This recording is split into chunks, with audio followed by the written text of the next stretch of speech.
ये 80 अरब डॉलर की कीमत वाला केकड़ा फ्राइड राइस था। इसकी हैरान कर देने वाली कीमत की वजह थी इसमें इस्तेमाल हुआ स्कारलेट जेम क्रैब। इस केकड़े का खोल पूरी तरह लाल रत्नों जैसा चमकता था और सबसे चौंकाने वाली बात यह थी कि इसके मांस का सिर्फ एक टुकड़ा खाने से इंसान का शरीर पत्थर जैसी मजबूती हासिल कर सकता था। स्कारलेट जेम क्रैब समुद्र की सतह से 5 लाख मीटर नीचे मौजूद अंतहीन गहराइयों में रहता था, इसलिए उसका मांस बेहद लचीला और बीफ से 300 गुना ज्यादा पौष्टिक माना जाता था। एक सामान्य इंसान अगर उसका सिर्फ एक निवाला खा ले तो उसे अगले 50 साल तक भूख महसूस न हो। कोमात्सु को कुकिंग प्रतियोगिता के टॉप 10 तक पहुंचाने के लिए टोरिको ने अपनी जान जोखिम में डालकर उस अथाह गहराई में प्रवेश किया। अनगिनत खतरों का सामना करने के बाद वह आखिरकार उस अनमोल स्कारलेट जेम क्रैब को लेकर वापस लौटा। आभार जताने के लिए कोमात्सु ने 100 से भी ज्यादा सामग्रियों से खास केकड़ा फ्राइड राइस तैयार करने का फैसला किया। जब वह डिश पूरी हुई तो जज हैरान रह गए। सिर्फ एक कौर में उन्हें 100 अलग अलग स्वादों का अनुभव हुआ। सबसे अविश्वसनीय बात यह थी कि इतनी अद्भुत डिश एक साधारण शेफ ने बनाई थी। बाकी प्रतियोगियों की ओर देखने पर पता चला कि हर किसी ने अपने व्यंजनों में अनोखा स्वाद भरने के लिए गवर्नमेंट शक्तियों का सहारा लिया था। सभी डिश चखने के बाद जजों ने अगले दौर में पहुंचने वालों के नाम घोषित करने शुरू किए। उम्मीद के मुताबिक ग्रैनी सुसोनो ने फिर पहला स्थान हासिल किया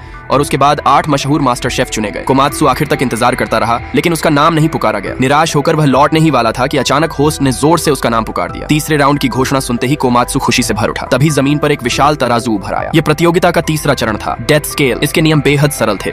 2 शेफ तराजू के विपरीत सिरों पर खड़े होकर कुकिंग मुकाबला करते और उनके नीचे एक विशाल भट्ठी जलती रहती। जो पक्ष कम सामग्री इस्तेमाल करता वह हल्का हो जाता और सीधे आग के ऊपर लटक जाता। यह राउंड शेफ की रफ्तार और कौशल की असली परीक्षा था। मुकाबला शुरू होते ही कोमात्सु यह देखकर दंग रह गया कि उसका प्रतिद्वंद्वी दुनिया के टॉप 5 मास्टर शेफ में से एक था।